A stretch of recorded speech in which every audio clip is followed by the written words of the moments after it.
la integración latinoamericana. Sobre eso estaremos conversando en esta primera parte de su programa Toda Venezuela. Nuestro invitado del día de hoy, ya lo presentamos en el corte anterior, Ernesto Amezquita, ex magistrado colombiano, además vicepresidente de la Asociación Americana de Juristas. Muchísimas gracias por acompañarnos. Muy buenos días.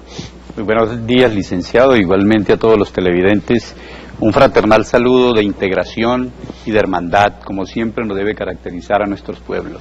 Previo a este encuentro entre Juan Manuel Santos y el presidente Nicolás Maduro, hubo una situación conflictiva que tuvo, digamos, como escenario la visita del ex candidato a la presidencia de la República, Enrique Capriles, a Colombia, donde fue recibido por el presidente Juan Manuel Santos. Hubo una posición firme del gobierno venezolano en rechazo a esta actitud y ahora se da este encuentro el día de ayer.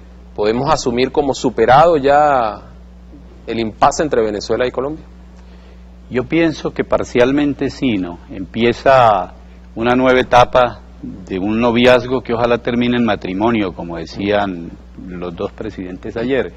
Yo soy proclive y soy muy proactivo y propositivo a este tipo de acercamientos, sobre todo de orden político y diplomático, que es lo que representa el trasfondo de la reunión de ayer, y esperamos que a partir del 2 se consolide aún más sobre la base de programas y proyectos concretos, en donde incluso permitan también la participación de la sociedad civil, de los movimientos sociales colombianos que hay aquí. Aquí vivimos en esta gran patria, en la patria de Bolívar y en nuestro máximo comandante Hugo Chávez Frías, que esta semana debería estar cumpliendo 59 años de edad.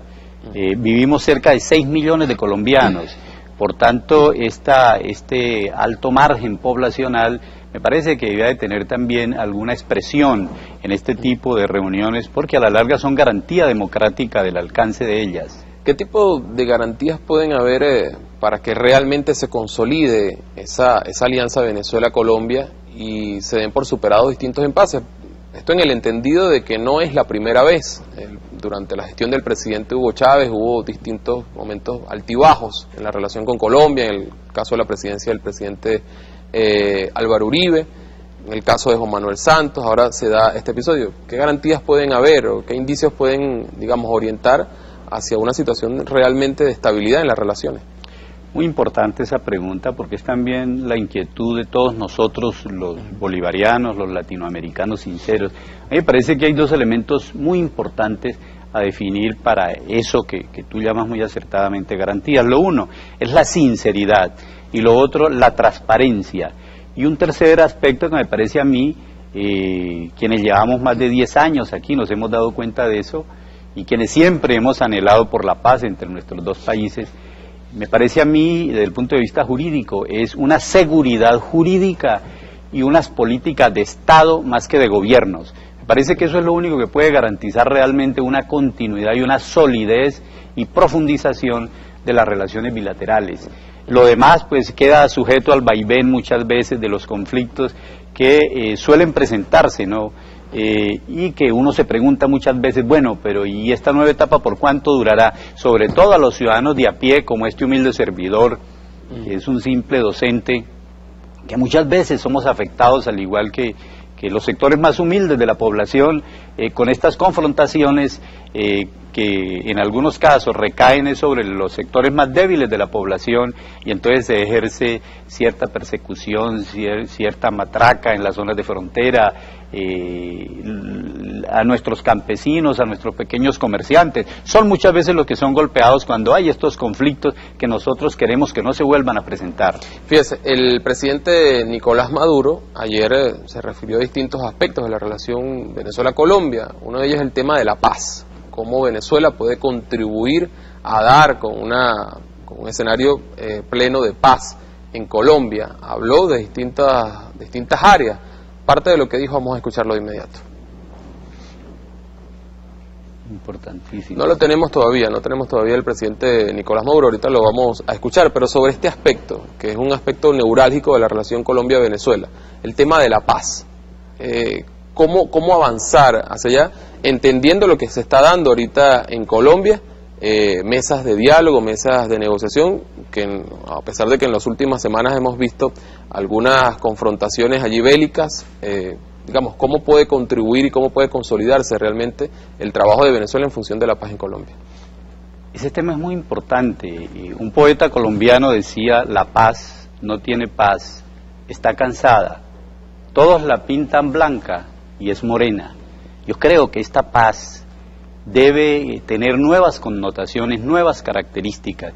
Y en ello Venezuela ha dado ejemplo, el presidente Chávez insistió mucho en ello, nosotros los defensores de derechos humanos, y nuestra Constitución plantea en su artículo 22 que el gobierno colombiano está en la obligación de garantizar la paz y la seguridad para la vida, honra y bienes de todos los colombianos. Y sin embargo, lamentablemente, hace 60 años desde que asesinaron a ese gran líder, Jorge Eliezer Gaitán, e incluso de tiempo atrás, estamos en guerra. Y la ley manda otra cosa, que es la paz. Lo digo como abogado que soy. Entonces, me parece que desde ese punto de vista, Venezuela va y puede seguir jugando un papel trascendental, porque es que la paz de Colombia, y lo decía ayer el presidente Maduro, es la paz de Venezuela y es la paz de Latinoamérica. Y me parece que desde ese punto de vista, UNASUR, Mercosur, la CELAC y el ALBA están jugando un papel muy importante.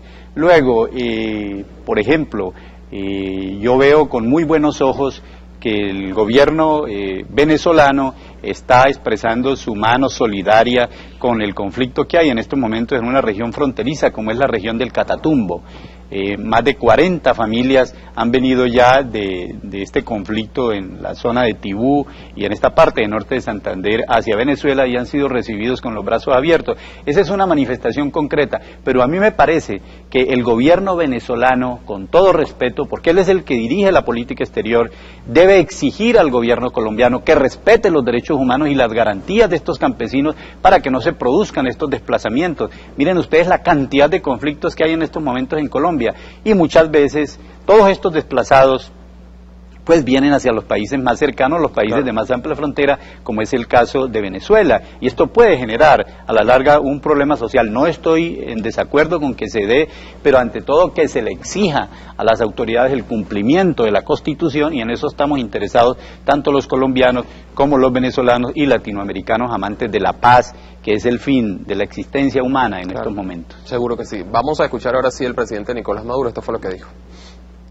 Respetándonos juntos, podemos construir bases ciertas para una cooperación económica amplia, fructífera, creadora, una cooperación social, cultural, educativa, política, del máximo nivel, y bueno, avanzar en un modelo de coexistencia y de cooperación creciente. Un modelo de coexistencia, decía el presidente Maduro allí. Conversábamos con un analista recientemente, ¿no? ¿Hasta qué punto es válida o es posible esa coexistencia?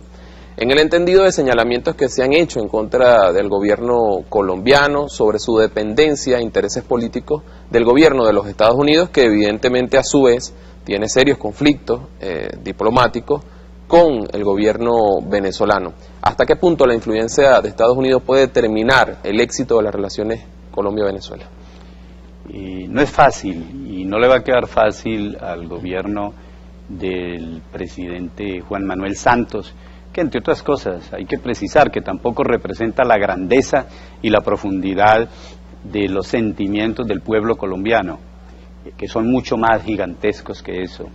No le es fácil porque nosotros nos preguntamos, ¿podrá haber esa integración y ese respeto si siguen implementándose políticas como las del Plan Colombia, si siguen existiendo en Colombia las bases militares Made in USA, si se sigue promoviendo políticas guerreristas, si no hay una verdadera política de cese al fuego, por ejemplo? Todos los días hay muertos en una guerra fratricida, en una guerra que para los norteamericanos será una guerra injusta o justa para otros, porque hacen hasta ese tipo de clasificaciones. Para nosotros toda guerra es injusta, por ejemplo, y hay es que parar la guerra y terminarla de por vida, porque toda guerra es un atentado contra la humanidad en su conjunto y contra los derechos humanos. Luego nosotros nos hacemos esta serie de preguntas.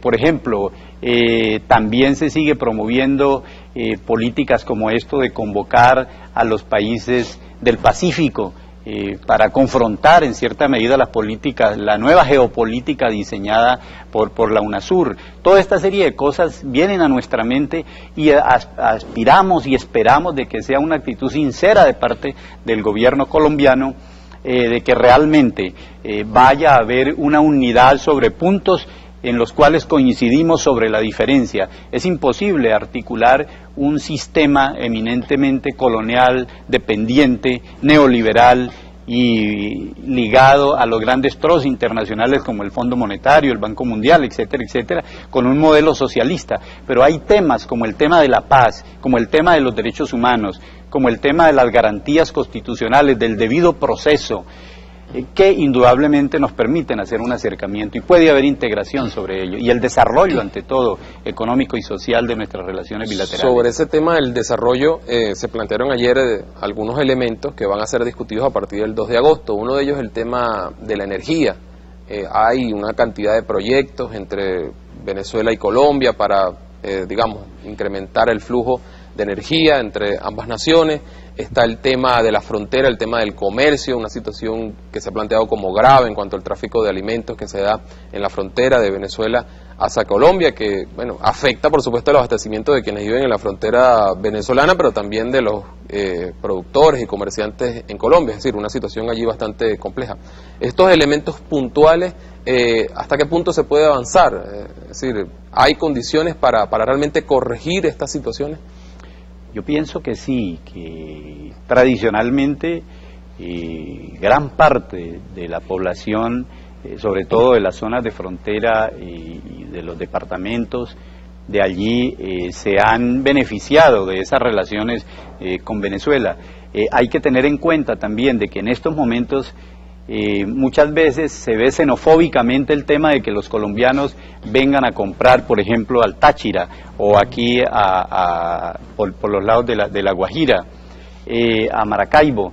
Eso no se puede ver desde ese punto de vista. Hay que tener en cuenta, por ejemplo, que el TLC que se hizo con los Estados Unidos de Norteamérica ha sido un golpe mortal a la economía colombiana. Tratado de Libre Comercio. Perfecto, el Tratado de Libre Comercio, que creíamos que hubiera quedado sepultado después de que el presidente Chávez luchó tanto contra eso desde la Argentina, contra el ALCA. Sin embargo, en el caso colombiano se mantiene y eso ha afectado a la población más frágil y eso es lo que hace que la gente tenga que acudir a los mercados de países vecinos para tratar de abastecerse, porque las condiciones del ingreso per cápita son muy reducidas, la pobreza y los niveles de inseguridad son supremamente altos y entonces la gente tiene que buscar mecanismos y es ahí donde se manifiesta la integración y la solidaridad, pero no es con esas políticas de rechazo. Nosotros creemos que por el contrario debe haber una fluctuación mutua y recíproca en el campo del trabajo, de la mano de obra. Más de 900.000 personas de esta zona de frontera viven precisamente o subsisten de ese tipo de mercado que no se trata simplemente de acudir a la represión, sino de buscar mecanismos inteligentes, humanistas y de verdadera integración para su estímulo y su desarrollo. Sobre lo que usted mencionaba, la sinceridad del gobierno colombiano, del mismo presidente Juan Manuel Santos, ha habido distintos señalamientos, ¿no?, al respecto. El hecho es que el presidente Santos vino a Venezuela y, digamos, mostró voluntad, por lo menos en términos de su discurso, y entre otras cosas se refirió a la importancia del legado del presidente Hugo Chávez. Hubo un reconocimiento allí a la figura del líder de la Revolución Bolivariana. Vamos a escuchar al presidente Santos. Y esa relación con el presidente Chávez fue muy positiva para Venezuela y muy positiva para Colombia.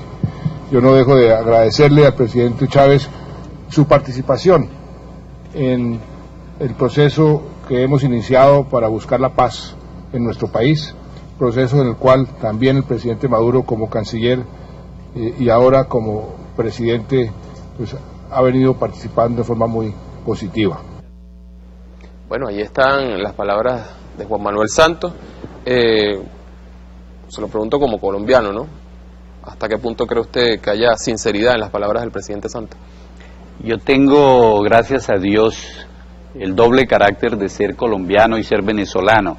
Por tanto, a veces pues uno tiene que dividir su corazón, pero siempre mantenerlo por encima de cualquier interés chauvinista o algo por el estilo, que es lo que uno pretende. Yo creo que cada cual llama razón a la pasión que lo anima. Y yo pienso que en esta ocasión esa razón que dice invocar el presidente Santos sea sincera. Conozco a Nicolás Maduro, el presidente venezolano, y sé que responde a todo un programa que incluso fue diseñado por el comandante Máximo Hugo Chávez, y que su actitud es franca y transparente en la búsqueda precisamente de la paz, como se ha intentado anteriormente. Por eso uno aplaude y celebra este tipo de reuniones y de eventos, y les augura el máximo de buen futuro, es decir, como dicen los marineros, buen viento y buena mar.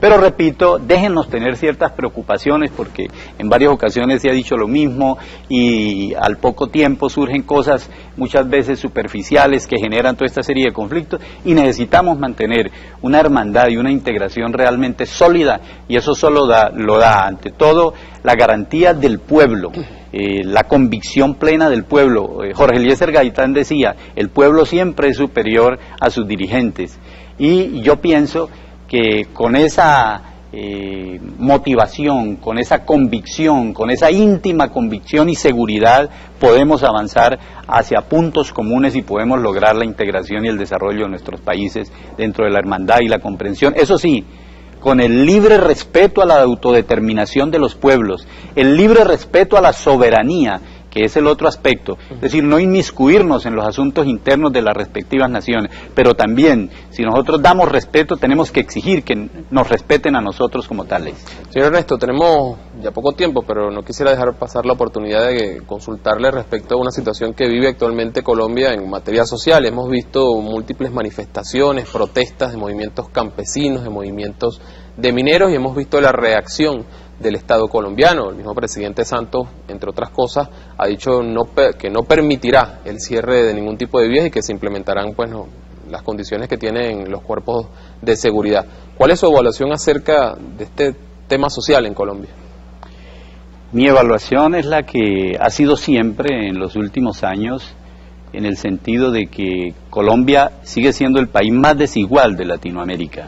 El ingreso per cápita y la distribución inequitativa de ese ingreso es la que genera toda esta serie de conflictos. En estos momentos hay conflictos cafeteros, hay conflictos mineros, hay conflictos en zonas campesinas, y la respuesta es una respuesta totalmente equívoca, que es la represión brutal, y eso trae como consecuencia después la desaparición forzada, y luego viene los asesinatos discriminatorios por parte de grupos paramilitares y de fuerzas que precisamente actúan paralelamente muchas veces con el Estado, y que llevan a eso que hemos venido denunciando como el terrorismo de Estado, que es hijo legítimo del fascismo, y que indudablemente hay que exterminar de toda la faz de la tierra. Ahí me preocupa eso, y yo llamo la atención más que a la represión, como lo decía al comienzo, y más que simplemente a plantear que vengan nuestros hermanos acá a exigirle al gobierno de Colombia que respete la vida, que respete los derechos humanos, que escuche a los campesinos, a los trabajadores, y que desaparezcan